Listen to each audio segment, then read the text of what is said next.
said, get rid of the Casuarina trees. Casuarina trees, they have no benefits, no value to the ecosystem. But I come to let you know, that's a myth, but it's not true. Casuarina trees has very important benefits to do and give back to any environment that they are a part of. You know, they may have came as invasive species. Just like if somebody came into a country, you call them a foreigner, but then they became naturalized, a citizen.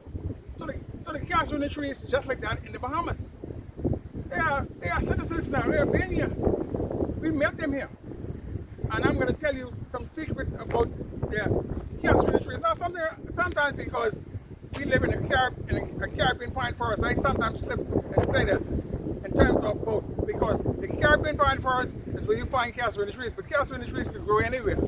They love salt water, they love fresh water. But that's the reason why they will grow in fresh water, not salt water. And now I am with out here doing this research. Now you may see the camera shaking a bit and you may see me move, but then I am doing a one-man band. Now what happened is, we're here in the Caribbean pine forest. As you can see here, we're dealing with this particular species of trees here. Now if you look at this Caribbean pine tree here, you can see that the bark is breaking down.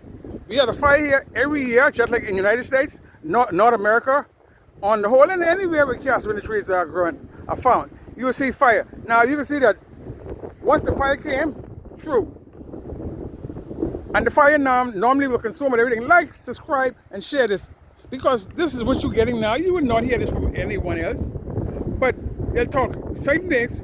Now, the Casuarina trees come from Australia. They were not native to the Bahamas. They came from Australia. They got many different names. They call them horsetail because you can see that it's waggy.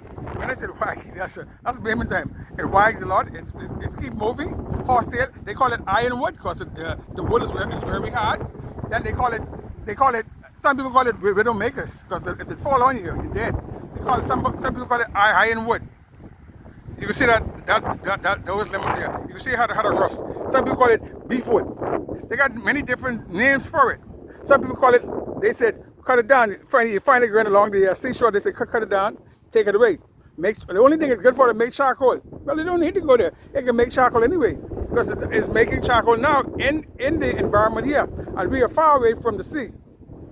But so, now what happens is, just like in the Caribbean pine forest, you'll see that tree down in the back, close to the Caribbean, to the Casuarina roots. Now that's called fern. That's a fern. Now you normally find them around the Caribbean pine trees, and when fire starts, they blame it on the fern, because the fern is also brown and green. But what happens is, the fern grow. Yes, the fern is much more fuel in the fire.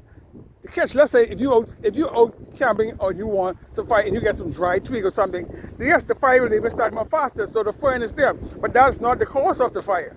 That's another thing, that's another myth. The Casuarina trees don't need, well, the Casuarina trees too. The Casuarina trees don't need no one to cause fire, just like the Caribbean pine trees. It creates its own fire from what? Inside the Caribbean pine trees, just like the Casuarina trees, they have their own little resin. And once that get hot, that is ignites, and with wind and everything, it causes a fire.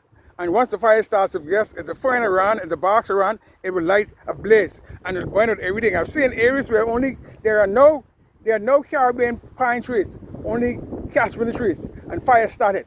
And when I first came to studying this, I couldn't understand why, but as continually to do research, I get to understand why. Now, as I said earlier, here, this Casuarina trees here, this is given back to the environment. This is being broken down. The heat of the sun, the downdraft, it bounces off the earth and bounces back up, and that keeps the ground very hot, and that also could create fires. Don't necessarily you hear people say it costs because of a bottle. No, it don't necessarily. That's yes, a bottle that happens, but you don't need a bottle. It has its own ecosystem, because many times you'll see flying in the aircraft coming over, you'll see Caribbean pine trees burning way out on Keys all by itself. Well, who lit the fire there? Did somebody drop a firebomb out the window of an aircraft and caught that? No. That's a part of the ecosystem, the part of the blueprint cycle. knowing what that's all about. So again, like, subscribe, and share. This has been Blueprint Land Creation Podcast. I'm your prophetic professor, Edward B. Manson.